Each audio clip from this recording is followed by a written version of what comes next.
Seriously hi, എന്റെ പേര് ശിവപ്രകാശ്. പേരെങ്ങനെ? അഞ്ജലി. അഞ്ജലി. എന്താ ഒറ്റയ്ക്കിരിക്കുന്നത്?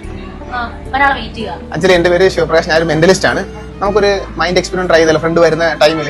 ചെയ്യാം. ഓക്കെ അഞ്ജലി, അപ്പം നമുക്ക് അച്ചയൻസിന്റെ ഒരു മെനു കാർഡ് അല്ലേ? അപ്പം എന്തായാലും ഫ്രണ്ടിന് വെയിറ്റ് ചെയ്തിരിക്കുകയാണ്. അതിന് മുമ്പ് അഞ്ജലിക്ക് ഇഷ്ടമുള്ള ഐറ്റം, അപ്പൊ ഇതിൻ്റെ അകത്ത് ഒരുപാട് എന്താ പറയുക, ബർഗേഴ്സ് ഉണ്ട്, മിൽക്ക് ഷേക്ക് ഉണ്ട്, ഒരുപാട് ഐറ്റംസ് ഉണ്ട് അല്ലേ? ഇഷ്ടം പോലെ ഐറ്റംസ് ഉണ്ടല്ലേ? ഏതെങ്കിലും ഒരു ഐറ്റം പെട്ടെന്ന് ലോക്ക് ചെയ്തോളൂ. അപ്പം അഞ്ജലി ഇപ്പം മെനുവിൽ നിന്ന് അഞ്ജലിക്ക് ഇഷ്ടപ്പെട്ട ഫേവറേറ്റ് ആയിട്ടുള്ള എന്തോ, അല്ലെങ്കിൽ ചിലപ്പോൾ റാൻഡം ആയിട്ടായിരിക്കും, എന്തോ ഒരെണ്ണം സെലക്ട് ചെയ്യുന്നുണ്ടല്ലേ? എന്നോട് ഇത് പറഞ്ഞിട്ടൊന്നുമില്ലല്ലോ, ഇതുവരെ പറഞ്ഞിട്ടൊന്നുമില്ല. ഓക്കെ, ഇത് തന്നെ സെലക്ട് ചെയ്യണം ഞാൻ അഞ്ജലി ഫോഴ്സ് ചെയ്തിട്ടൊന്നുമില്ലല്ലോ. ജസ്റ്റ് ആ ഒരു ഐറ്റം മാത്രം ഒന്ന് നന്നായിട്ട് ആലോചിച്ചിരിക്കുക. ഞാൻ ഒന്ന് നെറ്റിയിൽ കൈ വെച്ചിട്ടെ. ഓക്കെ, ജസ്റ്റ് അത് മാത്രം നന്നായിട്ട് റിപ്പീറ്റ് ചെയ്ത് പറഞ്ഞുകൊണ്ടിരിക്കുക മനസ്സിൽ.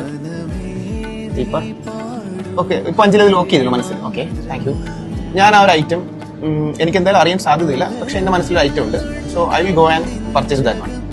ഓക്കെ, അപ്പൊ അഞ്ജലി, ഇപ്പം എന്റെ മനസ്സിലുണ്ടായ ഒരു സാധനമാണ്, അഞ്ജലിയുടെ മൈൻഡിലുള്ള അതേ സാധനമാണ് നമുക്ക് നോക്കാം. അഞ്ജലി ജസ്റ്റ് ആ ഒരു അഞ്ജലി സെലക്ട് ചെയ്ത ഒരു ഐറ്റം ഒന്ന് പറയാം, എന്തുവായിരുന്നു എന്ന്. ഐസ്ക്രീം എങ്ങനെയുണ്ട്? This is the power of imagination.